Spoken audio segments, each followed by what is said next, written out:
YouTube now. Welcome, brothers and sisters, ladies and gentlemen, wherever you're joining us from. This is your brother Mazichukachi Zorom, aka Esibeye, and welcome to the channel Ijele Speaks. We are here today to spread the gospel of truth once again. And with me today is a former member and a founding member of Radio Biafra London, but we mistakenly termed this Radio Biafra International. Both are different, so I want to state that, but I will let my brother do the talking. And right now, I want him to introduce himself and get us started with the package he has for us today. My brother, please welcome, introduce yourself to the members of the audience, and please carry on from wherever you want to start. Thank you very much, Ijele. My name is Engr Chinebunieze. I'm actually based here in the United Kingdom, and I've been a member of the Radio Biafra London from inception, when it was actually started. I'm one of those that helped to create most of these coordinators and the platform that is now today being seen around the world. So we created this program. The first elected public secretary of RBL, and I also am the one that kind of developed and designed almost all these T-shirts you see today. Most of them, about 20 designs. All the best designs we have in the Biafran struggle, I have a hand in it. And including the one so now wearing in during the time of the cenotaph and all that, all over the world.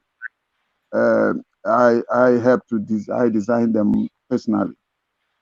So it is when I did that was to create awareness and then also to use it to generate a little bit of fund for the Biafran struggle. Yeah. So. Also, okay. Tell us what transpired between you and the current leadership of Ipob as we know it today. How did you guys fall out? Because from your explanation, hey, I'm not going to pretend as if we've not spoken. At least on this issue, we've spoken for like maybe 3-4 minutes, if I'm not mistaken. But just assume that nobody here has heard your story. No one here knew what transpired. Please, as an insider from the inside perspective, I want you to explain to everybody what's happened and what transpired between you and the current leadership of Ipob as it stands today, and why you all fell out. Please, carry on. Yeah, I will explain to you. There's a lot of misconceptions and misunderstanding between the RBL, Radio Biafra London, started by Wazirike, and the present Radio Biafra London. They are not the same. Okay. The Radio Biafra London that Wazirike sponsored was stopped when Nnamdi Kanu had a problem with Wazirike. Yes. And in fact, the mass of members reacted at that time. I remember that Nnamdi Kanu was apprehended at home and was actually beaten up. Yeah. And they stripped him naked, and a lot of things was done to him, even videoing him and a lot of things. So when he came back, he was in a very bad mood. So Radio Biafra London, then that particular one, nobody knew what happened to the equipment. So but then later on, we kind of restarted it. This time around, we had a core members then with us. One of them with Nwada Marachi, Dr. Egemba, Ume Mesiebu, Barrister Meke Mekesri, and Barrister Mezu. That are the people that our equipments were actually based somewhere, which I'm not going to mention. Okay. That is where we had our broadcasting equipment, and we were actually broadcasting and reaching. It started very slowly, 3 times a week. Then suddenly we start becomes like every day.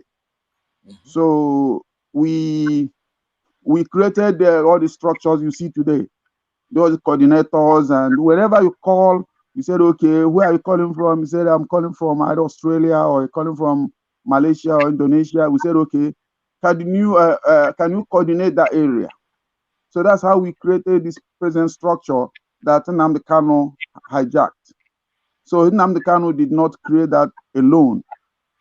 He did not suddenly wake up one day and created the indigenous people. The indigenous people were Nnamdi Kanu were actually working for the leaders of the indigenous people. Nnamdi Kanu, if you go back as to 2013 on his broadcast in Texas, you will hear him talking that he's a servant of the leaders of the indigenous people. He was actually working for the leaders and the people who formed who are the leaders, the real leaders of IPOB and their elders. Because the reason how IPOB was formed is that IPOB was formed because the Nigerian government will keep on killing Biafrans. Wherever Biafrans gather, they go and kill them. Wherever Biafrans gather, they go and scatter them, or they go and arrest them. Some of them are put in prison. And then some legal minds came together and said, how do we stop that happening? And then they came to the point that said, okay, we are going to create or we are going to get judicial immunity. And to get judicial immunity, it means taking Nigeria to court. We wanted to take Nigeria to court and thereby getting judicial immunity from and stop Nigerians from killing Biafra. Judicial immunity means that if for instance, there's anything in dispute, for instance, if two people are having a misunderstanding about a vehicle or land, and they put this issue on and they take the case to court, it means that that particular car or land is now on the hand of the court. And nobody could go and claim the land until court decides who owns that land or who owns that car. And you cannot go and fighting the other individual because it will be contempt of court. So to do that, to stop the Nigerians killing Biafrans, they decided to form to create that indigenous people. And under that, they said, okay, the lawyer said, if we go to court, what will the court say? What will the court say sent you? If you go to court, who will the court say? Who will be? So that is how they formed the leaders of the indigenous people. So how did the indigenous people rule themselves? How do they rule themselves? They say they rule themselves by using their elders. So said, okay, then we went looking for elders that who will, people who will then append their signature, so the documents that will be sued in court. A lot of people became scared. So now a lot of them appended their signature. One of them is Chief Justice Ozobu, late Chief Justice Ozobu, a retired Chief Judge. He appended his signature to it. Achuzie appended his signature to it. Dr. Ikedif appended his signature. Professor Suagu appended his signature to it. Bishop Enyoha, Professor and Dr. Engineer Amadi, and many others. These are the people that were recognized by the Nigerian government, even by the court, as the real leaders, because they are the people who appended their signature to the document to say, we are the leaders of IPOB. Then Nnamdi Kanu was the director of the radio.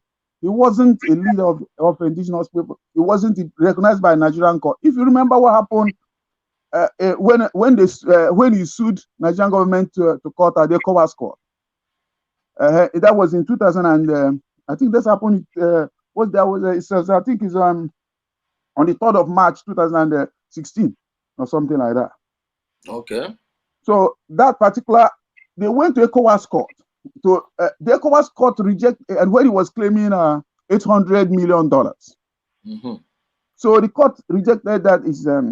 If you remember, the court rejected throughout the case. They threw out Nnamdi Kanu's this thing. They said Nnamdi Kanu, and on that particular their judgment. Let me read out what the court said. People didn't take notice of that. It's very, very important. They said, while the court acknowledged that the Nkanu had the right, legal capacity to approach the court, or for the alleged violation of his human rights, it is adjourned that without a mandate, he lacked the legal personality.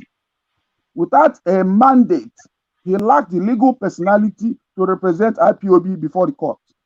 What it means is that Nnamdi Kanu has no mandate to represent indigenous people. Can we see the documents? Can we see the document? The document was on the rulings by the court. It's even in the internet. Just type it or you will see it there. The judgment. If they said there that one of the reasons why they rejected it is that they say that they are judged that without a mandate, he lacked the legal personality. If you can get a lawyer to look at this, he says he lacks the legal personality to represent IPOB before the court. So that's why Nnamdi Kanu was asking the court to pay him $800 million for violation of human rights, and then attack on his personality and all that. So what I'm trying to explain to you is the court knew who are the real leaders of indigenous people. The people that appended their signature, they were already in the court. And this ECOWAS court is not a Nigerian, it's not a Nigerian court. Yeah. It is this court that represents the whole of West Africa sub-region. So it's not like you will say it's a Nigerian court. No. Now, what that means is that the court really knew the real people who are the real leaders of IPOB. Now, when Nnamdi Kanu broke away, Nnamdi Kanu had all the coordinators with him. So he started coordinating, and then those people started working under him. So we then have two factions of IPOB. The one that still believe on the elders who formed the IPOB, and the one that believe on Nnamdi Kanu.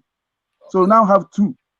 Now with these two IPOB groups, Nnamdi Kanu having on because he has a radio, a very functional radio, so people hears him more than they hear the other group. So they start believing more on what he says, and than because there's no other powerful radio enough to be able to convey enough information to let people know that the true story. He used the power of the media to outsmart. Yes, he kind of used. Yeah, that's what he actually used. Now but what I let me know that the indigenous people has an office. People don't know that. Okay. They have an office at 90 Wedra Road or where. If you want that, if anybody doubting me, they should go down and check. Nigerian government knows it's the office there. If you go there, you will see the signboard. It says, "Welcome to the office of indigenous people of Biafra." If you go there, Bonnie, you will see office of indigenous people. There was something I wrote in a couple of days ago about when the police were on patrol and they came to this place and they saw a big signboard saying office of the indigenous people of Biafra. And the police went there to take the signboard away, and I saw a lot of people there, and they arrested them, thinking, but what they did not know is that they have no right to arrest those people because these people they have immunity. You see, and they have immunity as long as they are in court with Nigeria. Nigeria have no right to molest them as long as they're not breaking the law. And the police were notified as to the as to the position, as the location of those offices, because the office of the indigenous people is where they they receive letters from the court. You see, where the court there's a court rulings or a court summon or whatever they want to, any message they want to send to the indigenous people on behalf of, because it is that office, that IPOB office that send it to. So it is legal. They can so it's an office registered and forwarded to the Nigerian government. They knew where the office is. That's why they don't go there to arrest anybody. So people think that when that it's all IPOB or IPOB group that is outlawed. No. Okay. There is the original IPOB under the council that is in court with Nigeria, and they are still very functional. But now we have 4 IPOB groups. 4. We have the IPOB under this Council of Elders. We have the IPOB under Kanu. We have IPOB under DOS. And then we have IPOB under movement of Biafra in Nigeria, MOBI. So these are groups. These are different IPOB groups. And even within Kanu's group, there's also faction. Even within Kanu's IPOB, we have factions inside it, okay, which is a sub, what you might call a subgroup. You know, yeah. But one thing that I know is that we have 66 pro-Biafran groups. 66 of them. People don't know that we have 66 pro-Biafran groups, making it very difficult for one person to claim leadership. Okay. Within the IPOB, you have 4 groups, like I just mentioned. We have the one under Ben Onwuka, which is the Biafran Zionists. We have BIM, okay, under Wazirike. We have Masob under Uchemadu. We have Biza. We have Biafran National Youth League. We have so many. And so I can just rail them out to you so that you understand that all these are groups that exist with members. We have groups in this Biafran struggle that believe in traditional ways, that believe you can get Biafra through traditional ways. They exist. So most of them are not under Nnamdi Kanu or even under the others or any other group, or they don't believe in Zionists. The Zionists believe in most of them are veterans of the Biafran War, and some of them are young boys as well. So it's difficult. It's now difficult for like one person to say, I am in charge of basically everyone. No, and the Biafrans mainly, predominantly the Igbo people, are ultra democratic Republicans by nature. Yeah, they are ultra democratic Republicans. They're people who they don't believe in. In fact, they are more democratic than even the so-called Greeks. Yes. Because in Greece, it's only the elite that vote. Yes. In Igbo land, everybody that is an adult takes part in the decision making of a community. So we are ultra democratic. You cannot come and impose yourself on a society. And okay, if we say Nigeria, that in Nigeria here, we don't want Nigeria, we want Biafra that is better than Nigeria. But why are we trying to create a society that is worse than Nigeria? Why should we try to create a dictatorship where one person is trying to lord it over others, which is not even in Nigeria? In Nigeria, at least we have election. You have people who vote and said, okay, but this particular one, you want to call himself a supreme leader, impose himself on others. You can't. And you said, okay, I want Biafra. I want there is a Biafra. This Biafra I want. I am the overall leader, and I take a decision and impose it on others. Yeah. Please, like all the old members you mentioned, all of those people you mentioned, how many of them, like the founding members, how many of them are still remaining, are still within Nnamdi Kanu now? And how many were expelled? None of them. You know, we were not, in fact, we were not like, we left. It's not like he sacked us or whatever. No. What happened is that one day he packed the equipment and left London with it. And went to Malaysia. He packed the equipment, all the equipment that belongs to he packed the broadcasting equipment and went on a kind of world tour. And then he went to Malaysia, to Thailand, to China, then back again to Malaysia, and then traveled with Nyago and others back to Lagos. And then he stayed in Enugu for almost, I don't know how many weeks, a month he stayed there. Okay. The thing is that what actually transpired that actually caused the problem with me and us in Nnamdi Kanu is the transmitter. Okay. Because that transmitter was a big shortwave transmitter. We wanted to we were looking actually where to mount that transmitter, because we are thinking that if we bring it to Nigeria, they might seize it. So we are thinking of either mounting it in Côte d'Ivoire or somewhere in southern Sudan. Because it's a massive short transmitter. It's a three-section. It's a massive three-piece monster. It's in 3 pieces, and it was actually the one that particular transmitter. We assuming that it must cost up to like say £100,000, but then the transmitter, nobody knew what actually, because when we left is when we started asking about how much Biafrans have contributed towards that transmitter.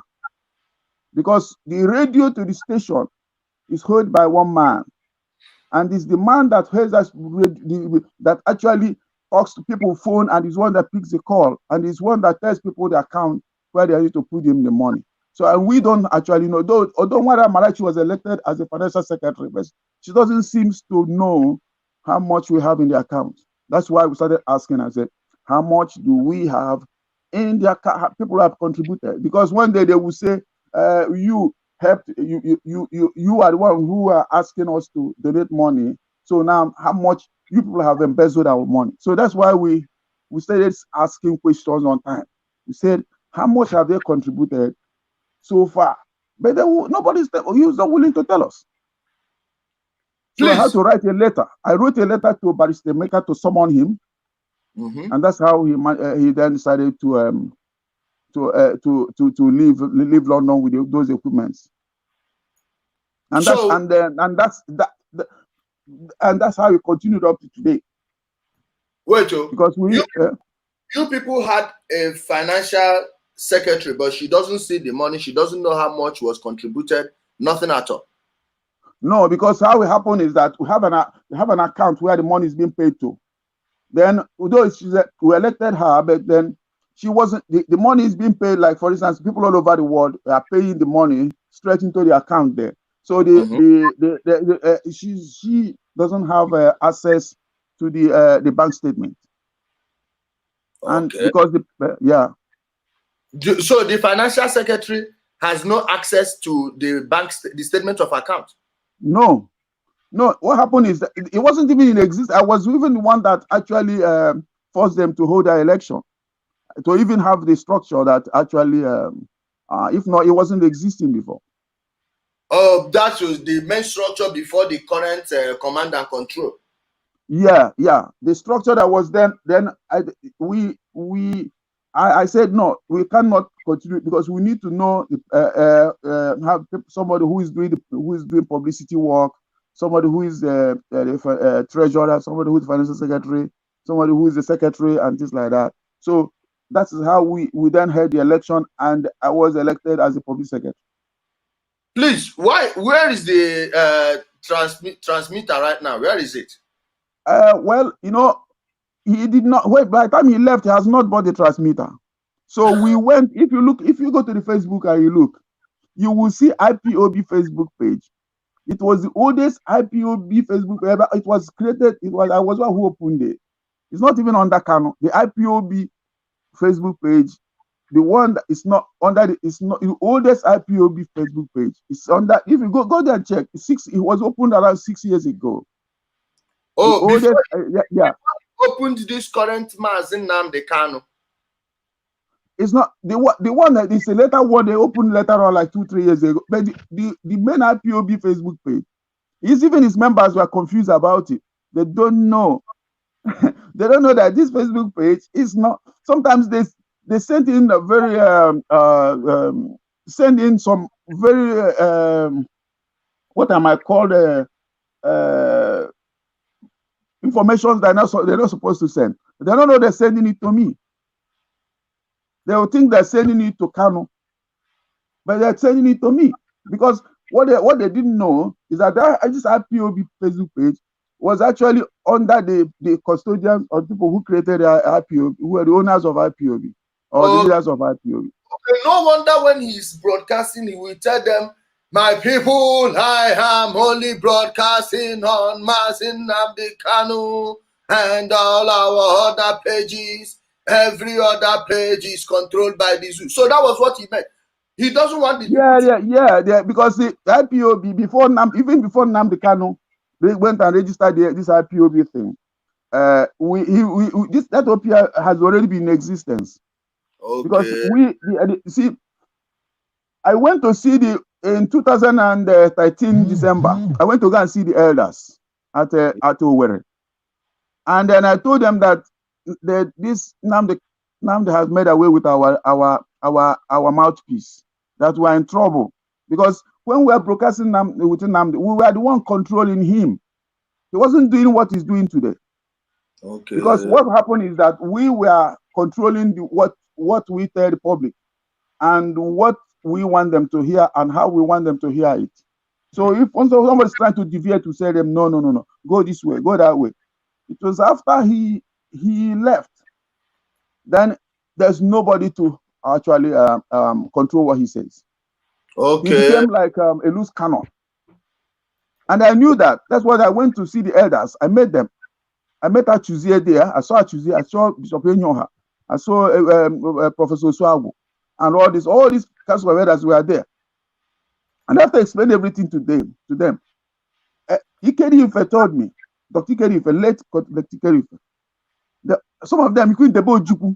Debo Ojukwu was also a member of Debo Ojukwu was also a member of the council, the leaders of Ipob. So Debe was there. Almost like 9 of them. Okay. And Ikedi Ife spoke for them. He said, "Go and do what you need to do. Go and do what you need to do."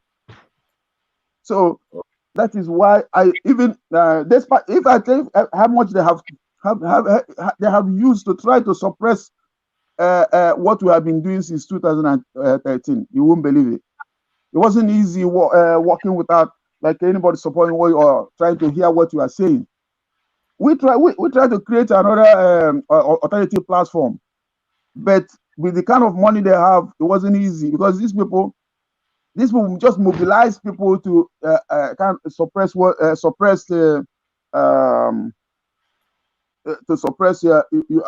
actions, and it's not something you can do.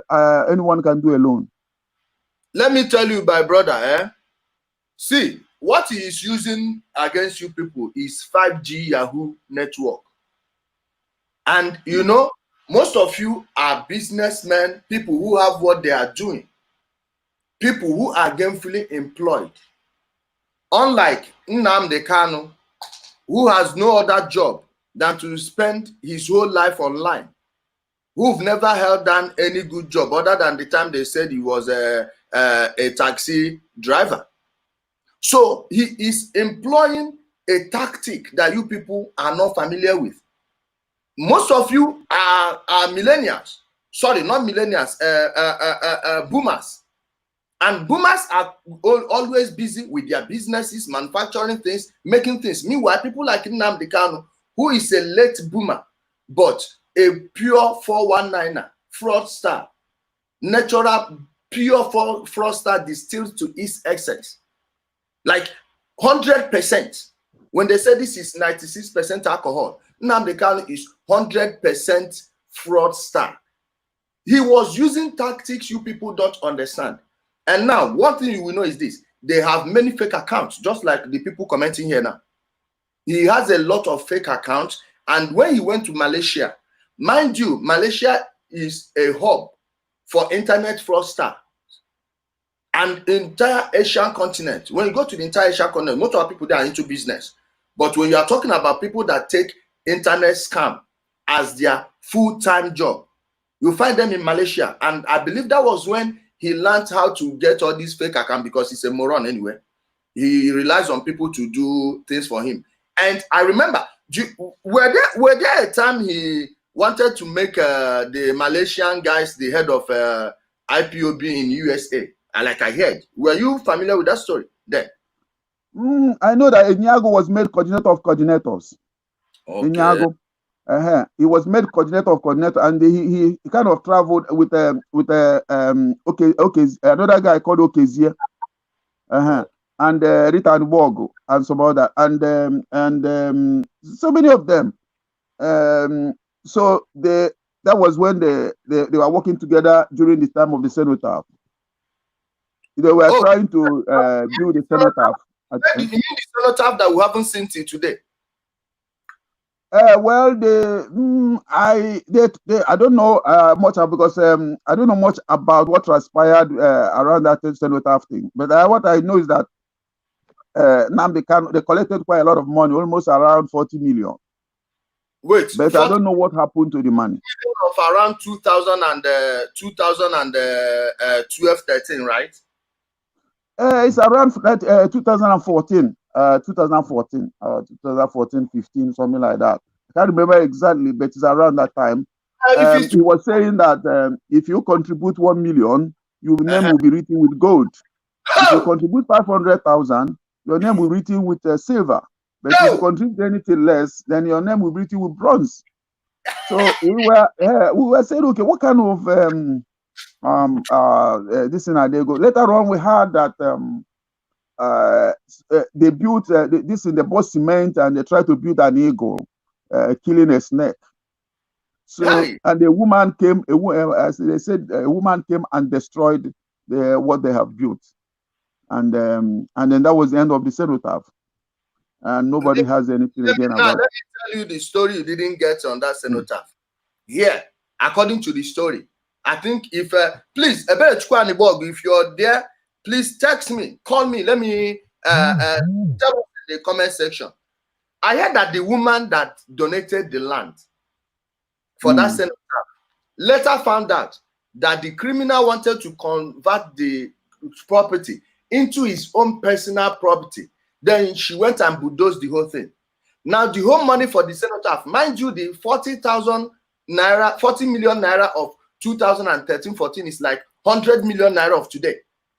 So I want to put that in perspective. For those of you that are coming here to talk nonsense, to yap like idiots, I know he has eaten your brains, but please don't make it too obvious. Stay here and listen and learn. There is no way Nnamdi Kanu will be the only saint amongst the people that started this IPOB. Like now, all of the people you mentioned, some of them, he fired them on air. He fired them on air when he left Abidjan for Israel. I think he was in Israel when he fired them, or he has come back. This one was the Ipob case was even earlier than that. Let me tell you what happened. It was to do with the transmitter. This particular transmitter I was telling you about. Yes. It looks like they sent a container to Nigeria. And when this container arrived, it was there for a couple of months. Then the report came to me from some of those working with us, that there's a container sitting there accumulating demurrage. I told them to keep an eye on it. So they kept an eye on this container until one day they came to me and said that this container has accumulated 18 million demurrage. 18 million demurrage. Then, if you go to the Facebook and go back to my wall, scroll back to around that time, you will see where I wrote something. It wasn't really much. It's like a couple of lines. But everything, I thought they didn't see it. But it didn't last 1 week. The whole RBL exploded. They started killing, fighting themselves, blaming themselves. And then, that was when the whole thing scattered. The written word, they were, in fact, this particular, there are so many of upheaval within that group. So many. This particular group you see, written word, this group is the second batch, apart from our own, second batch. The third one was when Nnamdi Kanu was still in Kuje prison. That was when they sacked Iranya them and some of the on air. So, but before then, written word have left, and they left because of that transmitter. So later on, they sent another transmitter. This one is not the one that we saw in UK here, because this particular transmitter seems to come from United States. Okay. Was it the one that Dr. Clifford Iranya paid for? The one that one Clifford Iranya paid for is totally different transmitter from the one that Biafrans contributed money for. Okay, you mean the one that made Bere Chinebunieze to faint? Yes, that is not the one. That one. So that the one written they put on a mati. That one is totally different from the one Irania they said. It was later on, because of in order to save face, they decided to buy another one. Okay. But this particular one, when it came, Nnamdi Kanu went to go and take a picture with it. So we went and took the picture in a hotel and all that, in order to show people, look at this transmitter, they said it has arrived. then that was when he exposed it. Okay. Because I saw the picture, they were all opposing it and say, they were saying that we don't have this. Look at it now, it has arrived. Look at it. He opened the container. He actually took picture inside it in a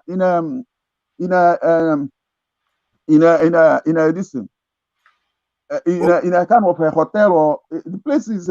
You could see the wall. It's like an enclosed area, a place with a gate. That is where they left this container, and they went and exposed it, and it never lasted. So the two massive transmitters we paid for, all gone. Okay. Gone. The first one, nobody could see it. Second one, they seized it. The one they're using now are just small little transmitters, and that is not the shortwave we paid for. Okay. It's a shortwave transmitter similar to the one BBC WhatsApp uses. That is a massive. Someone wrote something. We sent $3,000 of our money from 5 family members in Houston in 2019 and was swallowed by Nnamdi Kanu and co. Hey, please, my brother, please, let me ask you, let me just segue into something else. Were you people, by the time he registered that IPOB in 2012, were you people aware that he registered it as a private company with himself as the sole shareholder? No. When he went and registered IPOB, it was Barrister Mecca that got the wind of it. I don't know how he got to know, and he went to the Corporate Affairs Commission and got it printed out. In fact, we wept. The day we saw that the indigenous people of Biafra has been registered as a limited liability company. It was like where somebody died. My brother, it's like where somebody died. We couldn't believe that somebody would go and register in our own indigenous, register it as a company.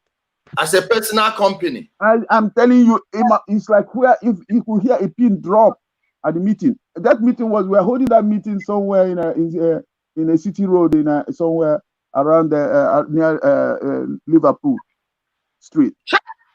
Everybody was dumbfounded for more than 5 minutes. Nobody could speak.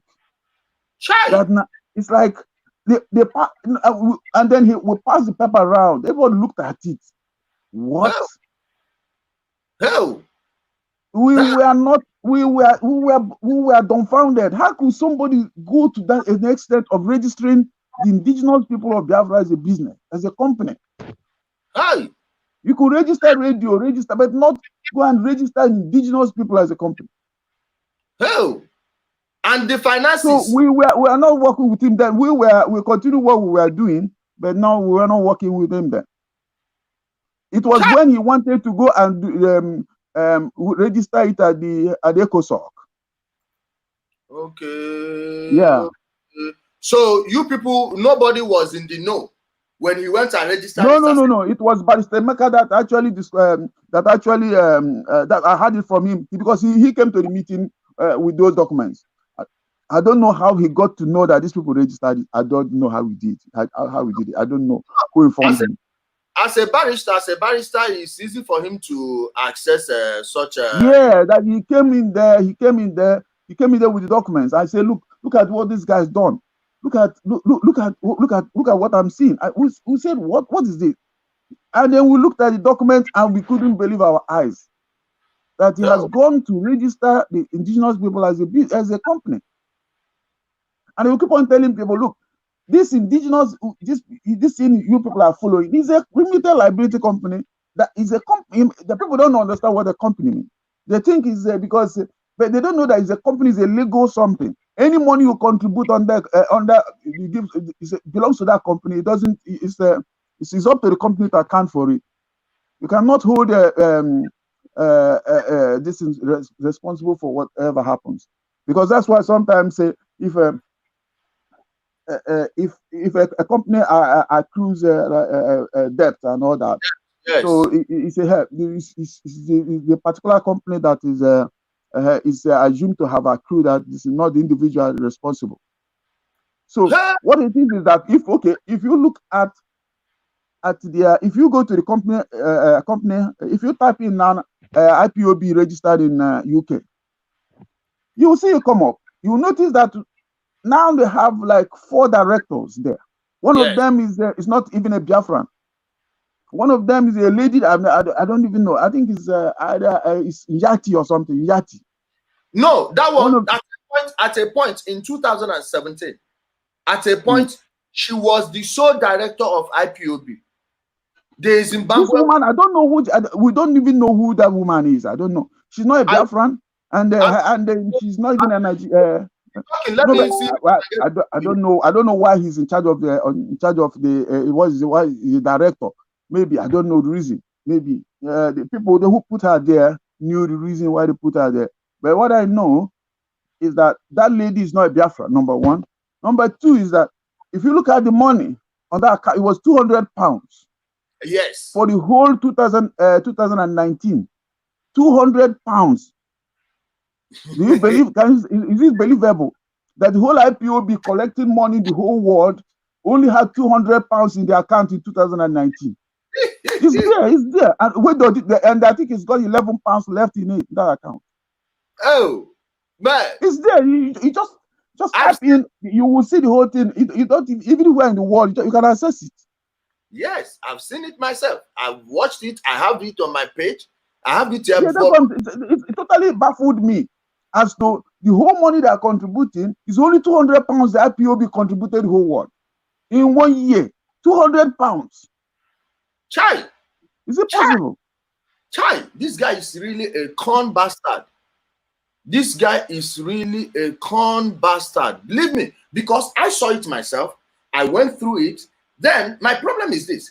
Why would someone register something as large as IPOB in the UK as a body that offers adversarial counsel to all these people that need their documents fixed and the rest of them? Meanwhile, back home in Nigeria, they are bragging that they registered the thing in London and the rest of be open about it.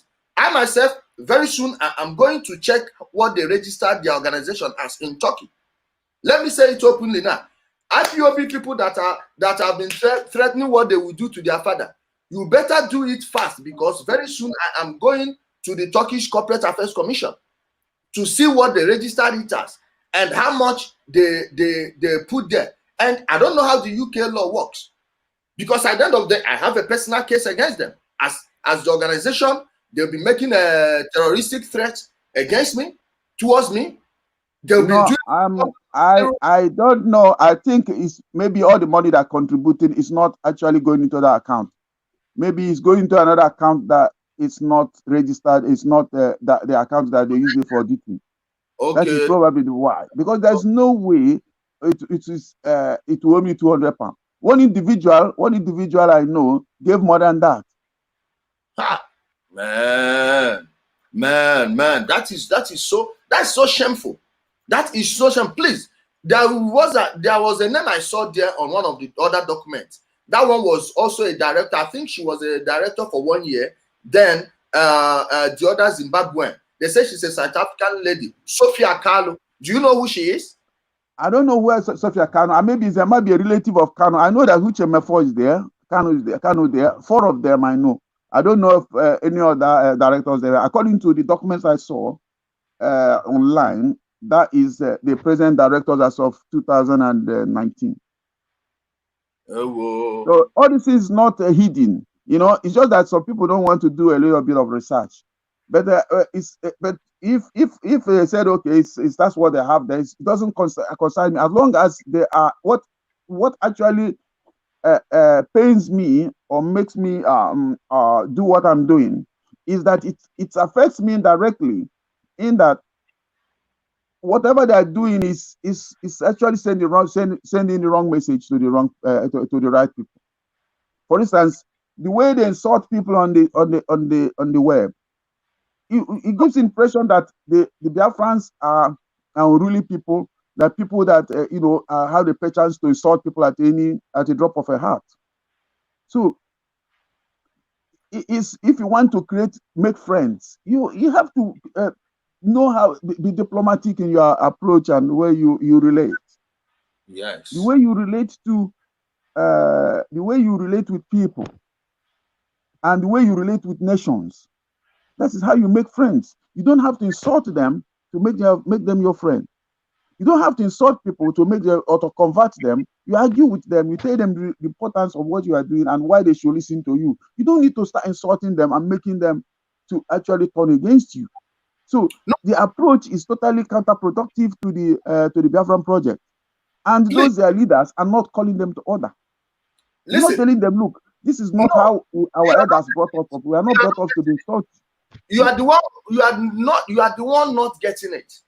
This guy is not willing to assemble a crop of intelligent people, because you can never love over smart people, smart and intelligent people. So he needs those dummies that he will always feed his hate every day. Very soon he will go live. They go there and take their daily dosage of hatred. Go and check each and every page they manage. It's one anger after another, one angry page after another, and anyone that is not matching in lockstep with that established order coming from the so-called supreme leader, the runaway supreme leader. If you are saying or doing anything contrary to what they gave them, you become a saboteur, or they will tell you that you're weak, you're weak-minded. So to them, they think insulting people projects power. It projects strength. Meanwhile, check someone like Magnus Oraka. The guy had to bring down his page of over 40,000 followers, all because of the insults he was getting from these people. And believe me, I was so disappointed with him, but I sympathized with him. I understood what he was going through. Not everyone has a thick skin like mine to absorb all these things. Like, to me, I consider them dogs barking, just barking puppies, because I know they can't do anything. They are a bunch of fools. Like I've been telling them, the other time I made the comment, they said I'm waiting for the federal government to give me 10 million, that I'm asking the federal government 10 million to do what? To me, if I want to, if I have to do a wet job, 10 million is nothing. How much am I going to use? You know one thing, my brother, is that Nnamdi Kanu never experienced the war. Nnamdi Kanu was like, he was born like after the pogrom, because he was born around 1967. So yes. Nnamdi Kanu was around 3 years by the end of the war. He actually didn't see nothing. Some of us saw the war. You know, when they are criticizing our elders and those people who are, they say, calling them all sort of names, these are the people who fought with bare hands, yes, who will be in a trench fighting the enemy, and when there's no more bullet left in their guns, they'll sit on their trench waiting for the enemy to come so that they will fight it with their bare hands and with nothing except machetes. People who refuse to abandon the trenches to the enemy. That is the people that are insulting today. He never saw the massive rape of Biafra women who were rounded up, and they were just raping them to kill them. Now, they never saw these people who joined the army simply because they know that there's girls there. You can just catch any girl there, and then you can have, do whatever you want. That's why some of them joined the army. They didn't join the Nigerian army to fight because they're fighting a civil war. No, they were it's just like useful exuberance. They go there because of the stories they're hearing. They go there, and then you can catch anybody, you do whatever. And now, please, don't forget what you're saying. Let me just drop something to buttress what you just said now. I saw a video. That video was about, I think it's a 5-minute video or so, or thereabout. The white guy that was doing the documentary was showing Enugu, and he was showing where the soldiers were marching. And when you watch where they were marching, when they say about turn, some people were turning the other way, some people were turning the other way, to show you that these were not professional soldiers. These were hired thugs. What they were doing, they are just like, most of them were mercenaries. I mean, you see, most of them were even from Chad. They employed, and they were using people from Godo and all this. You see, when they came, what they did during that war is if you see, they don't understand why some of our elders are a bit. They think that they are not. These people fought and went without food for 5 days, 7 days, 1 week sometimes, without food. You know, they didn't know what millions of our youths that never returned from Côte d'Ivoire, who were lifted. You know those planes that were bringing relief? Yes. When the plane arrived at Wuli, after offloading the rice and whatever, food, whatever, the milk and whatever they brought, they load those orphans that have been abandoned. They don't know their parents anymore, or those people, the aeroplane, air raids have killed their parents. They load them into those planes and flew them, and they never came back. If you go to Côte d'Ivoire, you will see most of them. They are in thousands, and they are both married now. They are adults now, and they never come back to Biafra. But they are Biafrans. So, if you see, there's one story I heard about a journalist. He went to go and see some of these children suffering from kwashiorkor. Yes. And when these children were brought out of the aircraft, they were being quartered at a hangar where they park airplanes. So suddenly there's this aeroplane landing, making too much noise. Do you know what happened? All those hundreds of children took cover.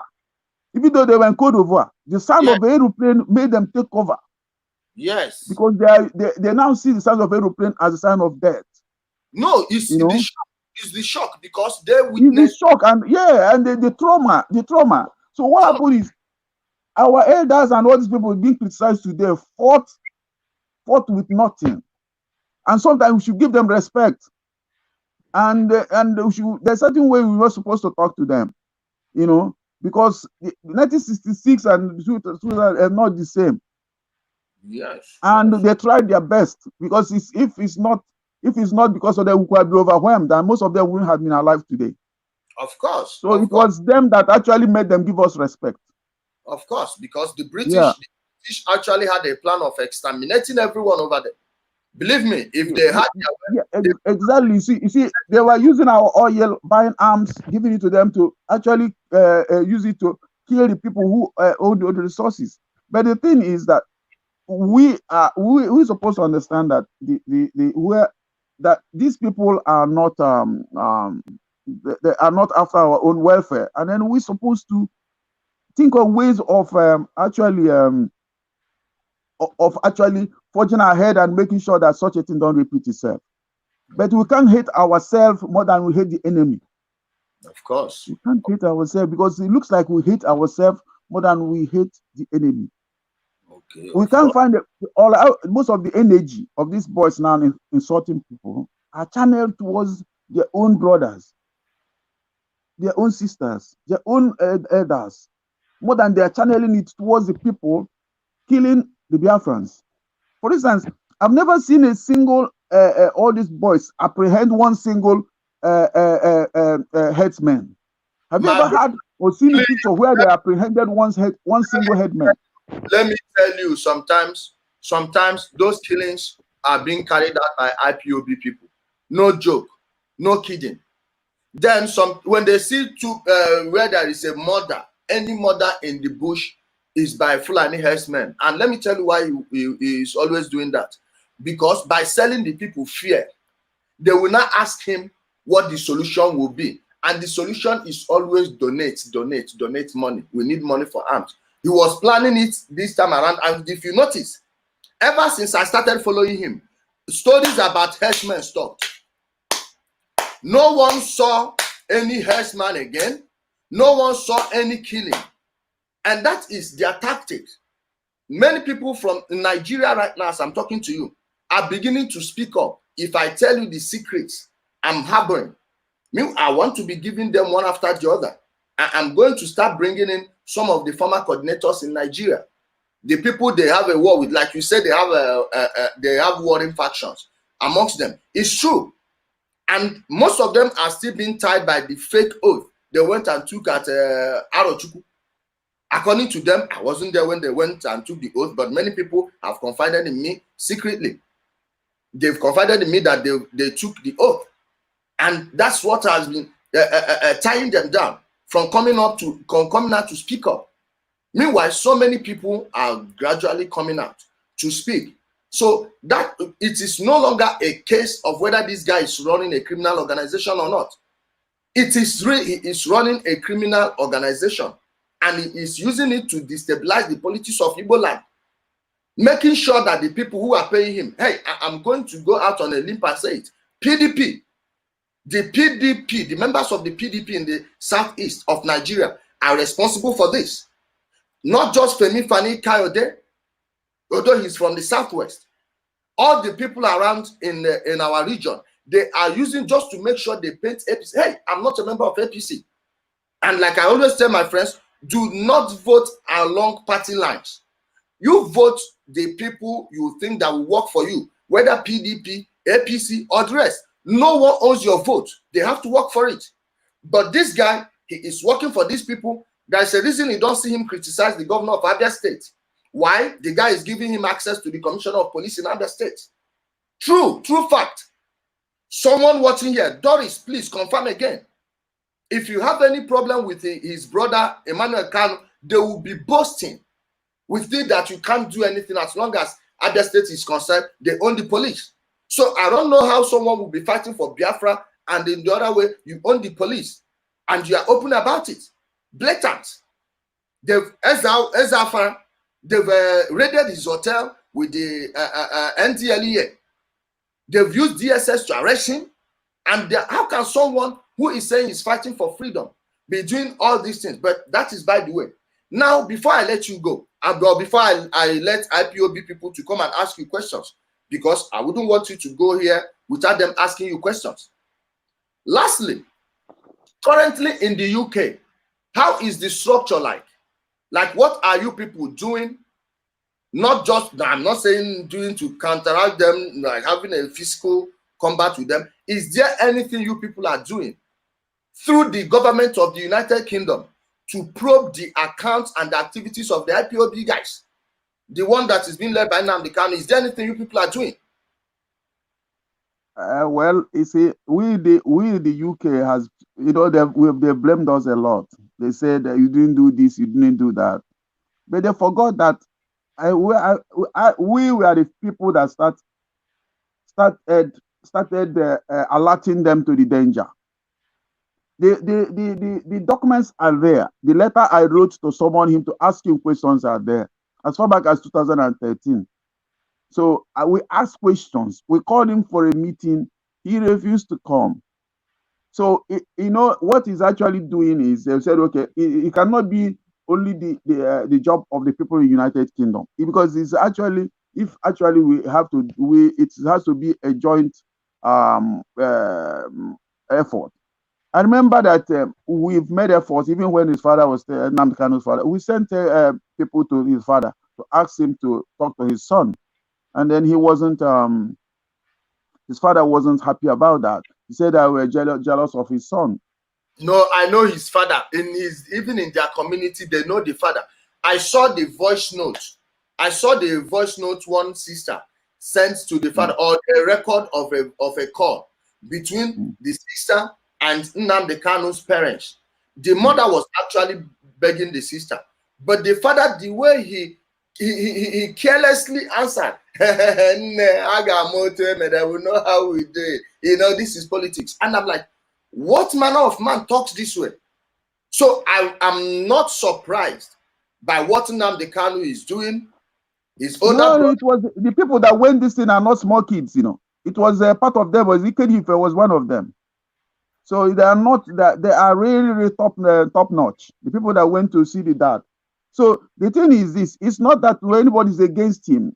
It's his methods that people don't people are not happy about. You see, he has his qualities, but then he uses it the wrong way. You see, he uses it the wrong way. So the thing is that it's impacting on what we are doing, and we say that is not the right way. But he cannot. If we get kind of Biafra with this kind of setup and telling you we're going to kill ourselves, we have an individual who would think it's only what I say that will happen in Biafra. Is that the type of, does it even happen in Nigeria? They're saying, okay, the Fulanis are saying we are the only people who can rule Nigeria. And we said, okay, we don't like it. And then one person said, I'm the only one who will be the leader. Anybody must be under me. If you're not under me, then you are in trouble. And you cannot enter Biafra unless you're under me. What kind of dictatorship is that? Biafra hasn't come and somebody's already claiming or supreme leadership. It doesn't make sense. I've never seen that happen in anywhere in the whole world. And then you're telling me Nigeria is a bad country. Nigeria is, but you have to do something that is better than Nigeria. You have to show people that when the Biafra comes, it's going to be paradise, better than Nigeria. Not be trying to, when you begin to insult people, you begin to talk to people in an arrogant manner. You say that people say that's how the only way you can get freedom. You don't get freedom by shaking hands with your enemy. But people don't know that you can get freedom by using your sense. There's another ways. It's not only way. There's many ways to kill a rat. It's not only by being arrogant that give. There's another way you can use by diplomatic means. You can make friends. Go to them. Say, okay, if you give us this thing, this is what we are going to give you in return. You said, okay, we have resources. We have this. We have abundant limestone. We can allow you to. We have coal. We have glass sand. We have oil. We have this. We have diamond. If you have, we will give you this. Then that is, you talk to them. They said, okay, if we support you, then this is what we get in return. But not by insulting them. How can the people who already own these things bargain with you on those things? It's not possible. Now, I want to post the link here. I want the members of IPOB to come and cross-examine you. I want them to come on here and cross-examine you or shut up forever. I just pinned it. I'm here. I just pinned it. Hey guys, this is the link. Those of you that want to question our guest, engineer Stephen Ikpa, Chinebunieze Ikpa. So those of you that want to question him, this is the link. You have 10 minutes to come on, and after 10 minutes, if we don't see anyone, we will know that you people have absconded like you normally do, just like your supreme leader. I'm not sorry to say it, because this is what we go through here every day. You will invite them to come and have a conversation. They wouldn't. Hold on, let me answer this person. Hello? Hello? Hello? Yeah. Yes? No, you have to come on video. We are not doing any audio calls here. You have to come on video. Sorry, don't worry. Next time when you are free to be on video, you come. You can. Not one question. You say you are at work. If you are at work to talk on audio issue, you should be able to talk on video too. Sorry, we are not doing this type of thing. All these people. My brother. About 3 years ago, I walked into one of their meetings. You know, not very far from here at Tottenham. I walked in there into a lion's den. They said you cannot talk unless you take an oath. Okay. It's only when you have taken. I said I just come here to just give people a bit of advice. That's what I'm coming here. That's all I walked in there for, because I know it's going to happen, because they said no. I introduced myself. I walked in there. Welcome. When you cause again. Then we can move to okay. Carry on, my brother. Yeah. Good day, everybody. Good day to Jerry and Mr. Steven. Okay. Yeah. Okay. I have only one question, because this particular topic now is like something most IPOBs, Hajiaka, like they're holding on to it to propagate everything that the Nigerian government offered him oil well and billions of dollars. Please, I want to ask, are you, because I want this issue to be clear, because this is where I always have problems with them. Are you aware that he was offered any oil well and billions of dollars when he was in Kuje prison? I don't think I never had any information that he was offered that kind of money, because one thing is that even if he wouldn't have accepted it, even if they offered it to him, because he will know that will actually kill him politically. No, because they will know that he has compromised. I will chip in. let me tell you something. The very first time he was offered a stringent bail condition, he accepted it. Someone like Nnamdi Kanu, who stole defense funds, and instead of going to Ukraine, he went to Benin Republic. From there, he snuck into Nigeria and was arrested in a hotel, Golden Tulip Ikeja, Airport Road Ikeja, with 2 women. Someone who did that, if they offered him just 1% of the proceeds of an oil well, believe me, he will grab it with both hands and sell everybody. No one offered him any damn thing. Let him name the person. We don't have any evidence to say that he was offered anything. They might claim that they offered him something and he rejected it. But let him if actually they offered him, let him provide the evidence. Okay. Yeah. Thank you very much. This is the only thing I want to understand about this issue. All right. There's no evidence. Okay, There's no evidence they offered him. There's no evidence. All right. Do you have any other thing you want to chip in? Because no, I'm okay. I'm listening. Okay. Thank you, my brother. I'll have to kick you. Yeah, bye. Yeah. IPOB people, IPOB people, you don't set. Mona come. You know, he's always using that thing to trick the people, and they will tell you when he was offered money, he would have accepted it. Nobody offered him anything. Ask anyone who knows how the oil business works in Nigeria. To get an oil well, no be child's play. Not be child's play. I know what it took someone like Kasalawa Lukman. I know what it took him to have an oil well. So all these things they are saying, oil well, are these people, you think this is Chinchin or Chop1? You think oil well is Fichipom or Akara Mebuka that you share to everybody? My people, do not mind this criminal. Do not mind this criminal. Nobody offered him anything. At the first opportunity of leaving prison, he accepted it with 2 hands. He grabbed it.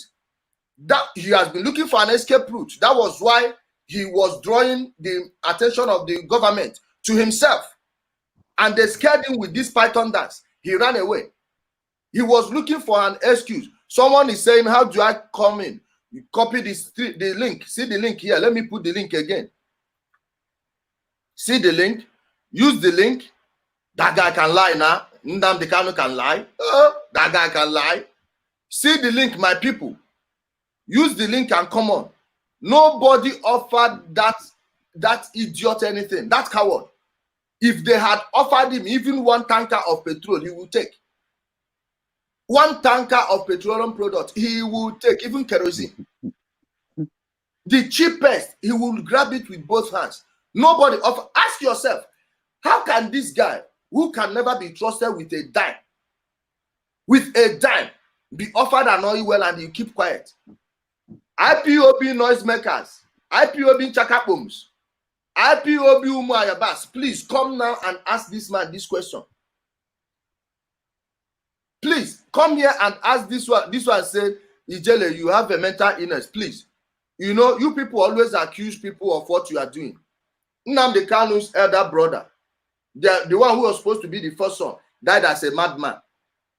He died as a madman. No kidding. I am not abusing him. No. I am stating the obvious. He died as a madman. There is no evidence of madness in our family. So you people that are following him, just know that you are following someone whose family has a record of sicko. They are sickoed. Okay? I don't know why you people will bring up issues of madness when they are mentioning your supreme leader, as you call him.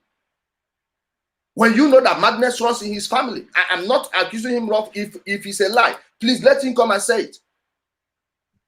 These people, they will never come for a debate. Ordinary cross-examination, they wouldn't come and cross-examine you. So we will take it that you people are scared of the truth. Your Nnamdi Kanu will never bring on someone who will expose him on his platform, and if you call him and want to ask solid questions, he will run away. But right here, we want you to ask that solid question. Is that simple? Is that easy? No one is running from you people here. Okay? Please, my brother, I don't know if you have any other thing to add. you wrap it up because it's obvious they are not going to come on here. Well, there's nothing to add except that the thing that maybe the reason is that they feel that if they ask questions, we might even expose more. So that is why probably they've been advised to stay away. But the thing is, the truth is always very straight. And I've already tried. What I came here to do is to explain to the people the origin of IPOB and the people that are the real leaders of IPOB, recognized even by international community.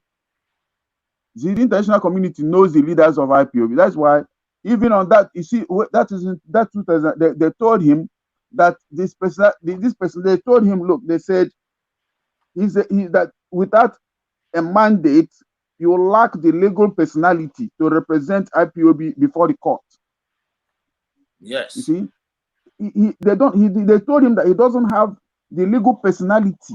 Yeah, the legal personality means it's a legal term. Go and check that what that word means. The legal. Okay.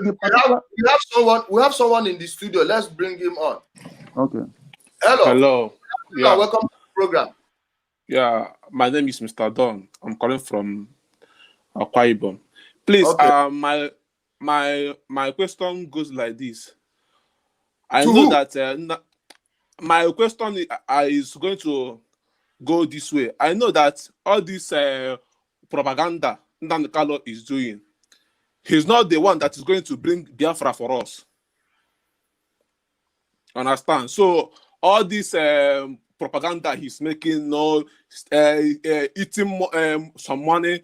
Understand? The people have been contributing all this while. He's just using it for his own personal purposes. I know Biafra might not come from Nnamdi Kanu, period. Understand? So that's my own point of view. Understand? For calling now. Understand? Thank you very much. Thank you, my brother. Thank you, bro. Yeah. Okay. Yeah. That's a very nice contribution. But to add to it, my people, there is nothing on the horizon. I'm sorry to disappoint anyone, whether you are from LNC, you are Mazog, you are IPOB 1, IPOB 2, IPOB 3, IPOB 4, Biafra, what do you call them? The Biafran Jews or what? What do they call themselves? I forgot those ones. The truth is, they have. I'm telling you, they have. You know, in Biafran struggle, we have. I'm telling you, look, you have 66 pro-Biafran groups. 66. Look, IPOB has 4. Among it, 4. We have BIM, which is under Wazirike. We have Masob under Uchemad. We have Ben Onwuka's Biafran Zionists. We have BIZA, Biafran Sovereign State Agitators. We have Biafran National Youth League, BSOYL. We have that. We have so I can read them out one by one like that. So many of them. These are groups. There's groups that believe in diplomacy. They are writing to governments. Yeah. They have, if we headed by Dr. Aja and all that. So I know these people. I know some groups that believe in Ordinana. They believe that you can get Biafra by using traditional method. These are groups. You can verify them. No, I know. So I know. One person comes.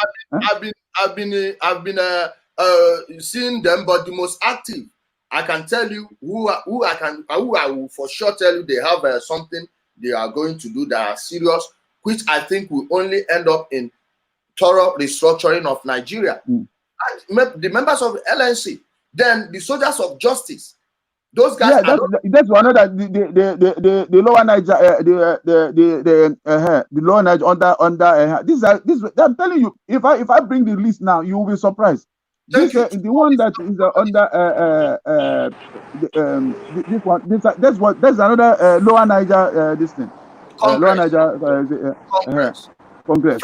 This one is another group. If you add it on, then you can. And then you have the Biafra National Council. You have the new one, Biafra National Council, which is just. You see, I'm just trying to explain to you the groups, so that you will know when you talk of Biafran groups, you will know there's so many of them that it's not only IPOB. Okay, my brother Alex, welcome to the program. Please, do you have a question to our guest? Welcome, my brother. Welcome. Well done. Well done. Well done. I hope I'm coming out clear because I'm just going. Yeah. We're hearing you clearly. Okay. Thank you very much, Ijele one. Ijele, when you started earlier, I know that you are going somewhere because you are very, very packaged. You are talking somebody. Engineer, I thank you very much, sir. Thank you for coming out to speak. I know that it has been long. You people are being celebrated. Allegation upon allegation. We know. We are just waking up. I was once influenced by Kano's mind controlling tricks. I was well involved. Somebody like Ijele and Sister Mona, they woke me up because we cannot be living like this. We cannot be living like this. Any issue that happens, Nnamdi Kanu will take glory on it. And these explanations, sir, have really showed me a lot of things that was happening. This revelation, I never knew all these fractions of the IBOP. I never knew, because I know that a kind of movement that will help us is a kind of movement that there are elders that will give decision. We have already suggested to Nnamdi Kanu coming online, making noise, that you can even actually transcript everything that you're doing in that video for our people to be buying if you seriously have a plan. But we've seen that he is just there to take glory, like what you have told us now, the way he hijacked the struggle. I'm very, very happy. This show, actually this particular show, is going to teach a lot of things, and I think I will try and download it. I will try and download it, and I can crop some places out of it, because there are a lot of information that you have really opened up. So I'm going to try and download it and edit and bring out places that people need to hear. Thank you very much. I don't have any question because already everything is clear. Thank you very much. One love. Keep on fighting, soldier. One love, brother. One love. Yeah, bye. One love. So, my brother, I don't know if you have anything to add to what he said.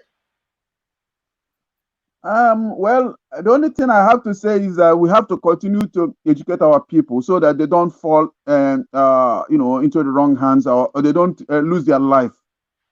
Yes. Because if you look at what is happening, a lot of them have lost their life for nothing.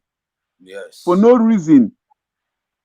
If you look at what happened at Afaruku, and the fact that no single member of Nnamdi Kanu's family, or all of them were, were safe. But why is it that he didn't tell others to at least go home?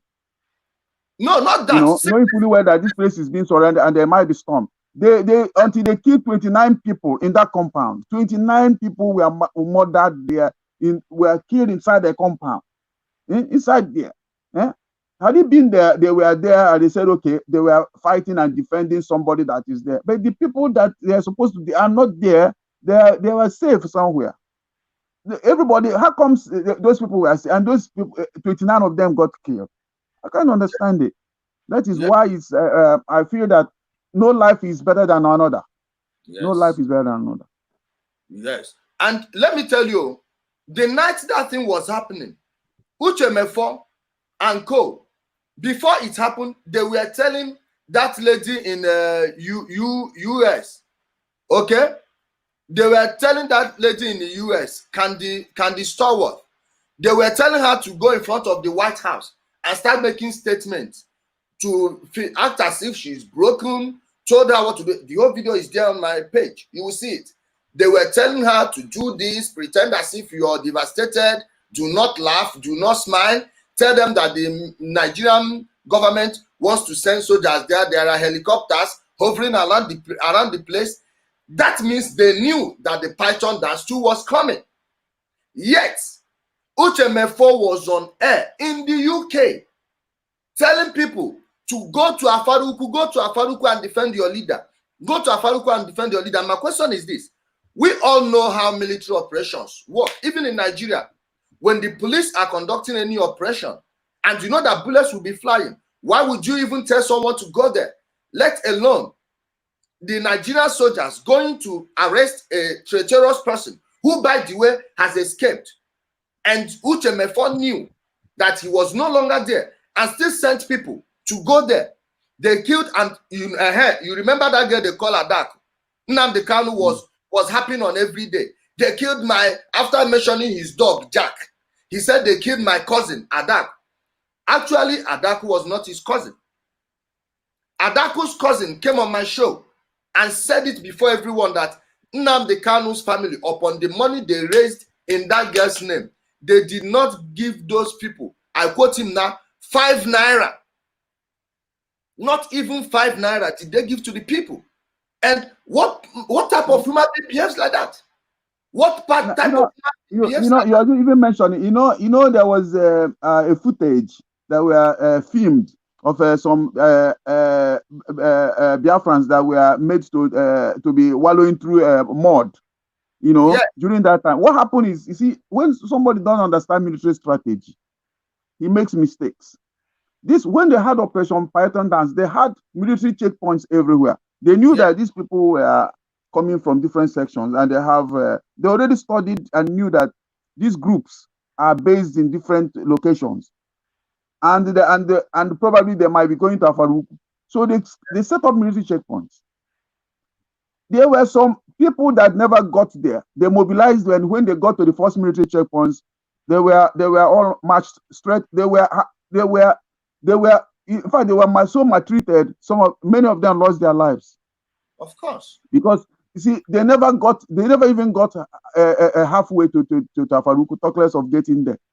Of course, it's only those that already got there that actually, but most of them, do you know how many military checkpoints they had on the roads all the way from any parts of Ipob to Afaruku? More than 50. So how could they have passed all of them? Somebody's telling them to go there. How would they have passed all those military checkpoints? And those military checkpoints created problems for our people, especially traders. Yes. Please, my brother Alex, inbox me your number, please. I will need you to be doing some things for me. I beg you, inbox me your number. Inbox me your number on the page. If you don't have my number, but if you do, text me that it's you. Please, my brother. So, my brother, I thank you so much for coming. Right now, we don't have any other person that wants to ask questions. And as you may have seen everyone, we gave them opportunity to come and cross-examine the guests. They didn't. Once more, they failed woefully. And the blame will never be on us. My brother, I thank you so much for being our guest today. And I hope to bring you some other time. And my friend, Spencer of Prime View Television, I sent him your number. He will reach out to you. Please, I want you to go there again, and because there is no way we covered everything we are supposed to cover here. After the program, you may remember some of the things you didn't say, and I remember some of the questions I didn't ask. As you can see, I don't use papers. We are just doing it according to the Christians as the Spirit leads. But I hope we did well. I hope the fans are happy. The viewers is like a family here. For people who think that because you hear Ijele Igbo name, this is an Igbo page, I'm sorry to disappoint you. This is a page for every black person. We have Ghanaians, we have Zambians, we have Kenyans. Each and every one of them, they are watching. And I'm happy they are seeing what is happening here. Please, all other foreigners, the biggest scam now is political scam. Okay? Political scam. Beware of all those people that tell you they are fighting for you. As you have seen, they are fighting for themselves, for their pockets. Now, let me show them one example. I want to show them something, please, before we go.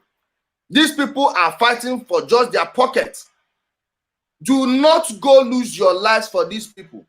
Those of you in Nigeria, I'm telling you, if anyone tells you to go and confront the soldiers, tell him to start first, then his family members, before you. Go and tell them to do this. Before you would follow them. In fact, before you go there, tell them to go there. You follow them behind. You will be right behind them. You will see that they will run away. Look at this one. Look at this one before he started eating people's money. Even gray hair. See gray hairs everywhere. empty. He can't even grow hair anymore. Arurala Kwachachana Yishi. Arurala Akwachachana Yishi. Yes, we have Yorubas on a live fight, on a live fight. Watch him before the professional freedom fighting. Now, compared, these people are there just to make money with you. Just to make money with you and your name. Oh, we have a guest that I would like to bring on phone. Hello. Hello. And good afternoon. Adam Makekime. Please mute the other device. Mute the other device, my sister. Yes. Mute the other device. Turn off the other device.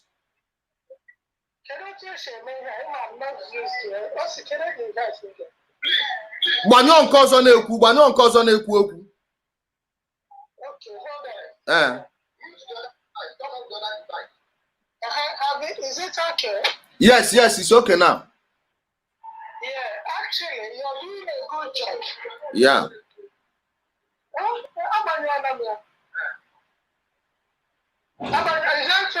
Is that okay? It's okay. Don't listen to the other one at the background. It's like someone else is with another device. But go on, carry on.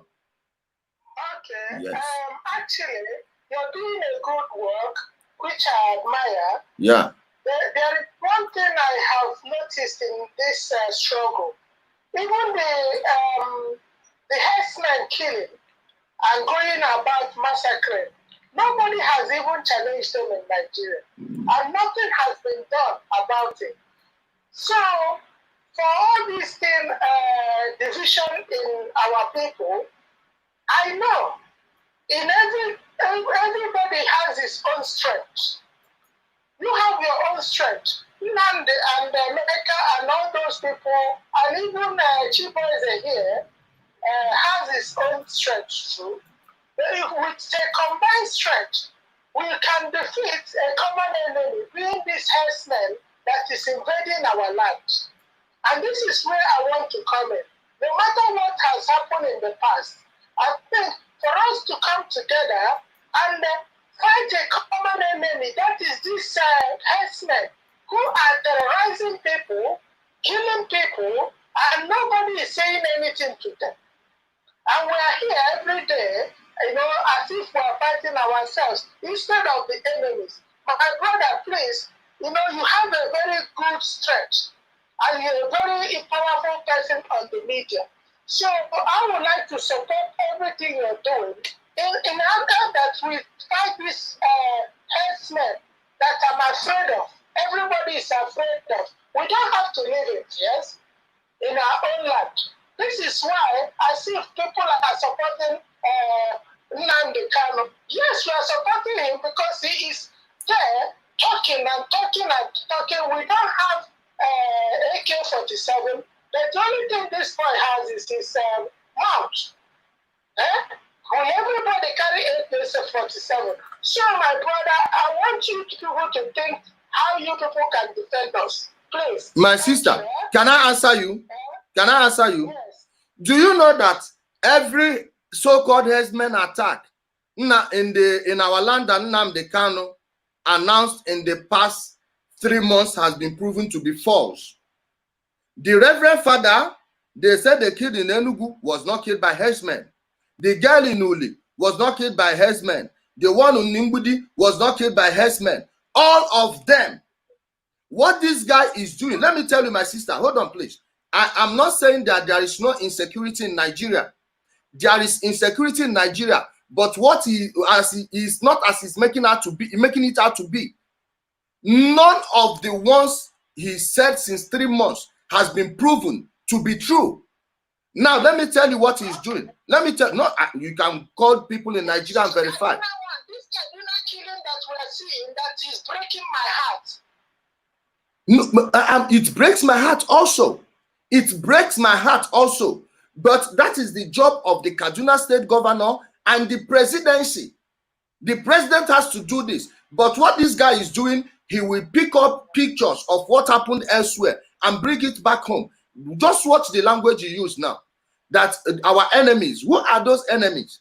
Who are these enemies? Name them. What have they done? They are the bandits.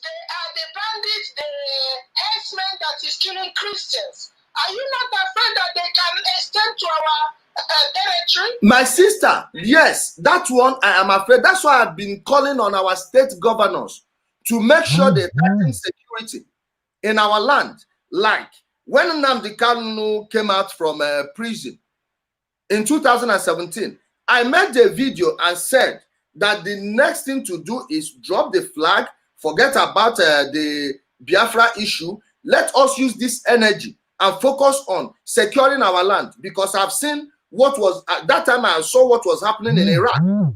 The killing started in northern Iraq, and refugees pushed down southwest. In Syria, the same thing. And I'm like, what makes you think that the same pattern will not repeat in Nigeria? The northeast and the northwest is getting depopulated every day. People are streaming down to north central. Soon, north central will not contain them. It will be saturated. So what are we doing to cushion the effect of mass influx of people into the south? Because as the good people will be coming down, the bad people will be coming down also.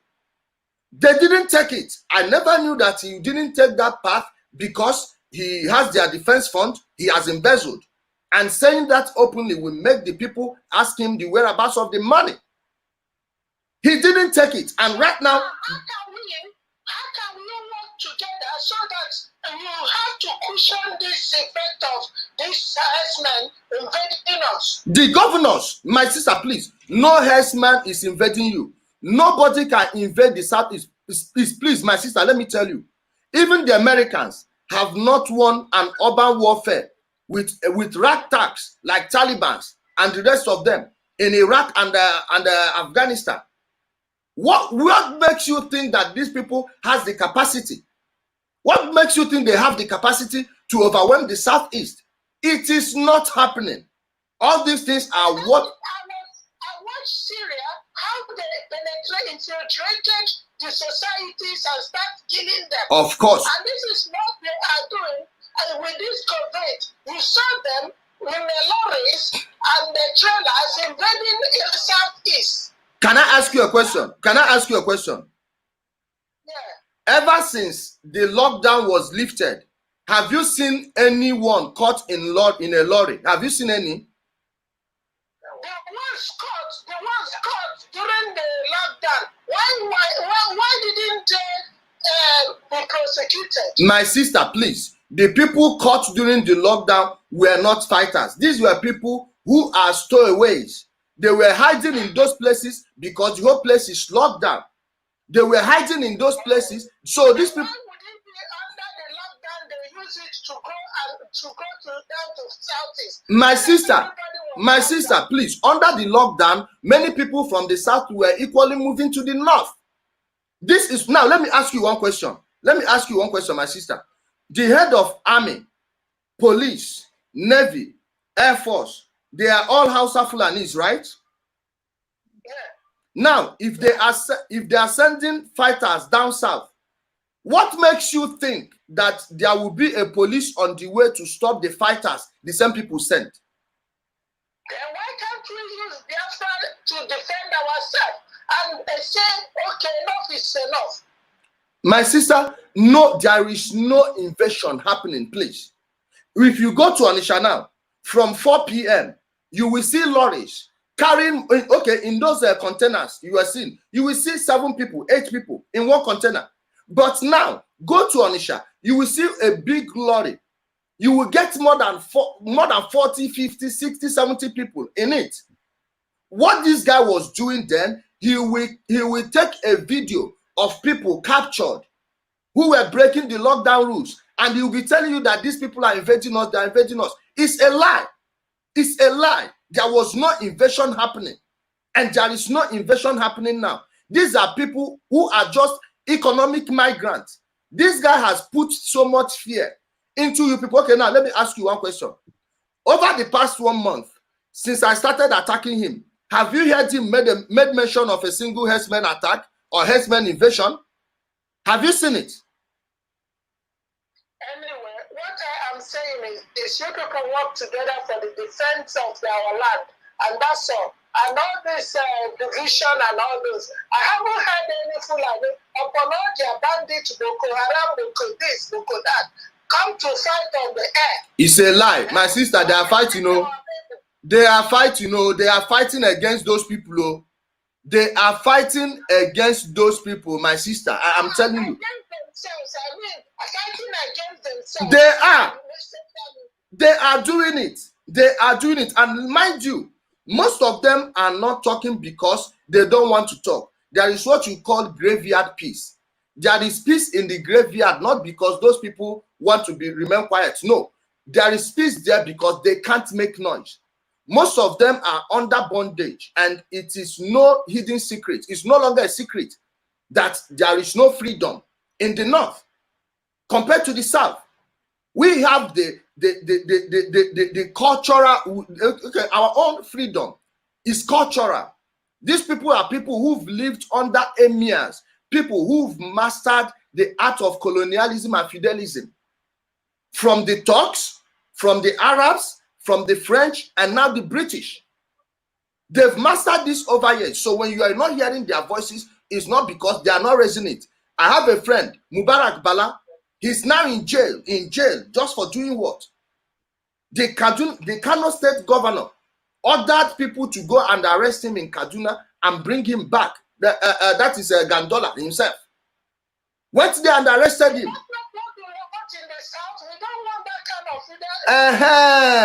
It will never happen. And because we don't have that system in the south, that is why Nnamdi Kanu needs to be stopped. Because this guy is trying. No, he doesn't have to be stopped. That's his Biafra. My sister. Have to be in the same country as them. My sister, please.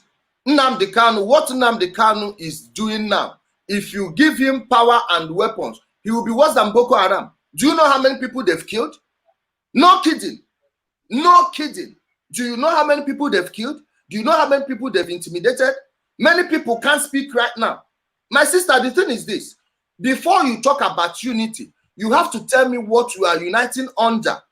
Unite under what? How would you unite with a criminal? Who, if, okay, you are talking about securing our land. Where is the defense fund? Where did he keep it? Had he brought the defense fund? He's not on the same mission as you. Let the task go, please, and let us defend ourselves. If we don't defend ourselves, these people will run over us. My sister, I think you are still buying into his fear, but no problem. We'll talk some other time, okay? I never liked the Kanu before, but when I see all these frightening things about Fulani people invading us, marginalizing us, and all those things, what else do you want? My sister, nobody is invading you. Nobody is invading you. Please, I want you to be speaking of how to defend us. Yeah.